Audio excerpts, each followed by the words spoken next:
Callan of Try the Alternative and Destination Wellbeing, and Rowan Hand, your host on the morning show.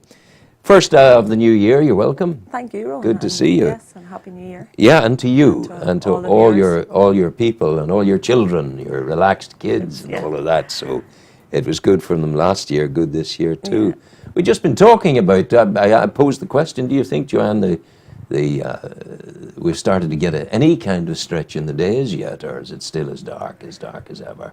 Yeah, you had an interesting philosophy. Well, I don't know. I suppose that obviously the facts, because I mean, there's people that track these things and watch them and things like that. But I remember noticing last year and having in conversation with a few people that certainly in the run up to the solstice in the 21st of December and being the shortest day, that the evenings didn't seem to get just as dark as early as what they had. Maybe I remember, say, going back. I remember whenever I would have first started working and finishing work at 5 o'clock, from 4:30 it was really quite dark. Yes, it's sort of November, December time. That would have been fairly normal. But it wasn't quite that But the last couple of years, I don't think it has just been as dark. But I also don't think the mornings have gotten as bright as early. So I don't know if the world has shifted or something on its axis. The world may or may not have moved on its axis. I presume it always is moving ever so slightly anyway, and I suppose over time, ever so slightly. Now, I posed the question to you earlier, and you were able to enlighten me. I came across this Manuka honey. What is it, and why is it good, and what? I'm not a big expert on it because I do tend to try and go for local honey if I'm. And you discovered some honey. Excellent local honey. Yes, I bought at the Christmas fair in Newry Market, just obviously before Christmas. I picked up some Inishore honey. I think that's, I hope that's the right name. A Newry couple, A Newry couple, and when I asked the question around was the honey local, they said yes. It's actually it's from the bees. Slieve Gullion honey. The hives are in Slieve Gullion. So I think the Manuka honey, it's a higher level of antibiotic effect, basically, or antiviral effect.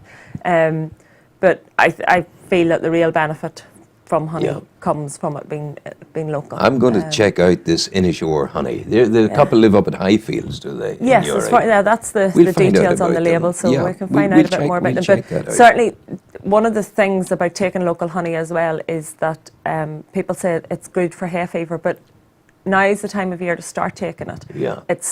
It builds up, it's a slight homeopathy kind of effect in that you build up resistance, but it's nearly too late to start taking it when the hay fever season hits. It's actually a wee bit earlier, maybe November, December time, but certainly now will be more beneficial. Are we saying it's a good thing to include a tablespoon or a teaspoonful of honey in your diet every day throughout the year? Yeah, I think for a person of sort of good health and things like that, if you're watching diabetes or blood sugar levels, obviously honey can still cause them to peak. So you need to be just aware of that. Yeah, subject to your doctor saying it's okay. Yeah, or subject even to sort of common sense and just saying, this if I'm trying to avoid sugar, there's no point in me taking honey because it's natural sugar. But for the majority of us, I think the benefits outweigh the risk. Okay. And one of the drink that my drink of choice at the moment, and certainly has been for a good part of the winter,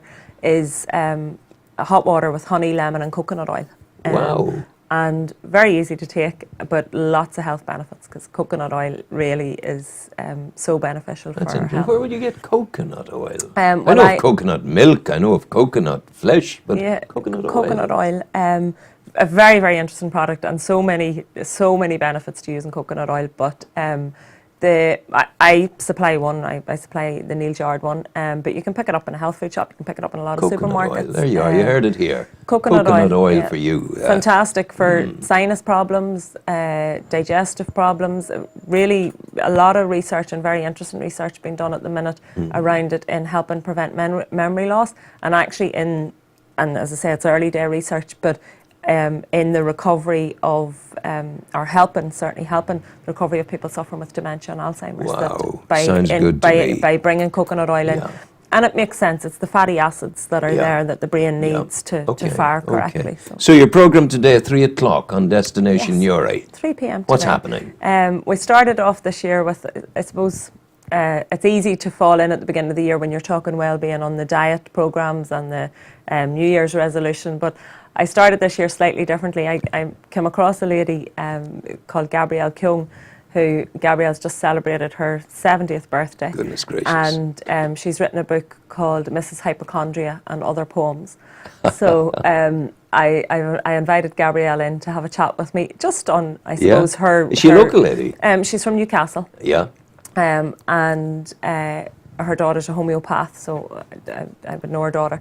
And I thought, you know, this is an interesting perspective on life, and with a bit of wisdom, a bit of humour, and some of the more serious 70 side years of life. Of life is and always she's good. also a seaside bed and breakfast owner, so lots of insights and different experiences. I and think stuff so. there. That would be lovely today. But Mrs. Hypochondria is an interesting character, so she's worth checking out today at 3 o'clock for a little bit of humour. And you'll soon be back with your kids, relaxing them and all that. Yes, lots going on at the minute. I'm actually running at the minute an online Happy Healthy Home programme. And we've have a number of families in the local area and further afield engaged in that. So, and you know, sometimes it's just those simple things in life that being part of the group and kind of the challenge is encouraging people on a daily basis to get involved and to create new habits. And that's the reason for the 21 days is that the 21 days is what scientists tell us, create new habits. So